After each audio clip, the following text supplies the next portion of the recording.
হয়, আজি খুব দুখলগীয়া কথা।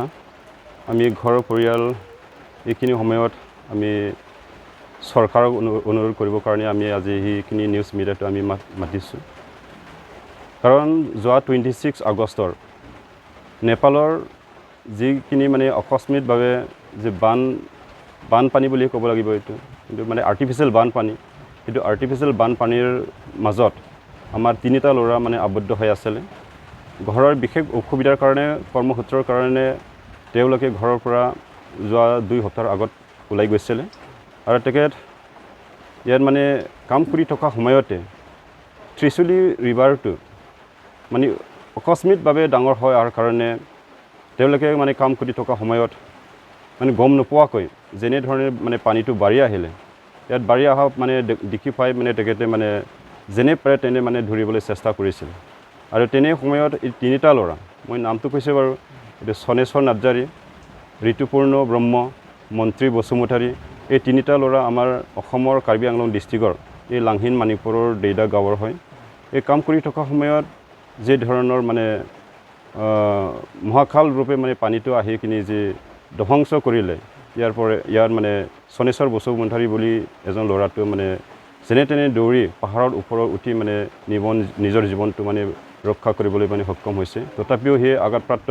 আৰু ইতিমধ্যে আমি তেওঁৰ মানে ফোনযোগে আমি এতিয়া মানে খবৰ পাইছোঁ, তেওঁ জনাইছে সি মানে যেনে তেনে মানে পাহাৰত উঠি জীৱনটো মানে বচাব পাৰিছে। আৰু নেপাল চৰকাৰে ইতিমধ্যে গম পাইছে, লোকেশ্যনটো ট্ৰেক কৰিছে আৰু মানে হেলিকপ্টাৰৰ লগত মানে ৰেস্কিউ কৰিব, সেইখিনি কথাটো তেওঁ জনাইছে। কিন্তু এতিয়ালৈকে এই পাহাৰৰ পৰা তললৈ নামি আহিব পৰা নাই। কিন্তু দুখলগীয়া কথাটো হ'ল আমাৰ 2টা ল'ৰা, এই 2জন ল'ৰা, এইটো মানে ঋতুপূৰ্ণ ব্ৰহ্ম আৰু মন্ত্ৰী বসুমতাৰী, এই 2টা ল'ৰাটো এতিয়ালৈকে মানে কোনো ফোন নাই, ফোনো লগা নাই। আৰু কোনো মানে লগৰীয়াৰ লগতো কণ্টেক্ট কৰিছে, লগৰীয়াবিলাকক তেনেকুৱা আমি মানে খবৰ মানে আজিলৈকে মানে দিব পৰা নাই। ক'ত আছে, ক'ত মানে থাকিছে, এইখিনি খবৰটো পোৱা নাই। সেইকাৰণে আমি ঘৰৰ পৰিয়াল হৈ মানে খুব দুখিত। সেইকাৰণে আমি অনুৰোধ কৰিছোঁ, আমি জানিছোঁ বাৰু, আৰু যোৱাকালিও আমি লোকেল থানা দগমকাত গৈ মানে ইনফৰ্মেশ্যনটো দিছে। তেখেতলোকে মানে যিমান পাৰে পুলিচৰ তৰফৰ পৰা মানে সহায়টো কৰি আছে, ৰিপৰ্টটো পঠাইছে। আৰু আমি ভাৰত চৰকাৰ বা অসম চৰকাৰ আমি গম পাইছোঁ এতিয়া ৰেস্কিউৰ কাৰণে যিমানখিনি দায়িত্ব ল'বলগীয়া আছে তেখেতে দায়িত্ব লৈ আছে, কামটো কৰি আছে। তথাপিও আমি ৰিকুৱেষ্ট কৰিছোঁ, এই ঋতুপূৰ্ণ ব্ৰহ্ম আৰু মন্ত্ৰী বসুমতাৰী যি সন্ধানহীন হৈ আছে বৰ্তমানলৈকে, যাতে অতি সোনকালে চৰকাৰে এইটো পদক্ষেপ লৈ এইটো সন্ধান ওলাব পাৰে, ৰেস্কিউ কৰিব পাৰে। আমি ঘৰৰ হৈ আমি অনুৰোধ কৰিছোঁ চৰকাৰক। আৰু এই কাৰ্বি আংলং অট'নমাছ কাউন্সিলৰ সন্মানীয় chief executive member Tuliram Ronghang ডাঙৰীয়াকো এইখিনি পদক্ষেপ ল'বৰ কাৰণে আমি অনুৰোধ কৰিছোঁ, যাতে এই ল'ৰা 2জনে যাতে সুকলমে ঘৰত উভতি আহিব পাৰে আৰু চৰকাৰে ইয়াত দায়িত্ব ল'ব, সেইটো আমি ঘৰৰ তৰফৰ পৰা অনুৰোধ কৰিছোঁ।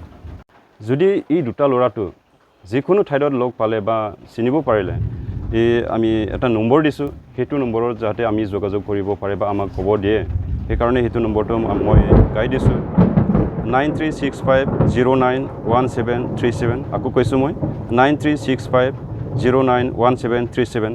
সেইটো নম্বৰত যদি কোনো সন্ধান পায় আমাক যোগাযোগ কৰিবৰ কাৰণে আমি অনুৰোধ জনাইছোঁ। যোৱা আমাৰ 10 আগষ্টত আমাৰ ব্ৰাদাৰ্ছ 3জনকেইটা নেপালত কাম কৰিবলৈ গৈছিলোঁ। নেপাল ত্ৰিশুলা জাগাত ইয়াত হঠাৎ গৈ যিহেতু এতিয়া ঘটনা চলি আছে, এইটো জাগাতে মানে যোন জাগাটো ঘটনা চলিছে সেই জাগাতে আমাৰ 3জন ব্ৰাদাৰ্ছটো কাম কৰি আছিলে ইয়াতে। তাৰপিছত শুনি পোৱা মতেতো এজনটো বাচিছে যেনে তেনেকৈ। তাৰপিছত 2জন আমাৰ এজনটো দাদা হয়, তাৰপিছত এজনটো মোৰ ভাইটি হয়। এইটো মানে এতিয়ালৈকে একো কণ্টেক্ট নাই, 3 দিন হ'ল বিচাৰি পোৱা নাই। নামটো আছিলে ঋতুপূৰ্ণ ব্ৰহ্ম এজনটো, আৰু এজনটো আছে মন্ত্ৰী বসুমতাৰী।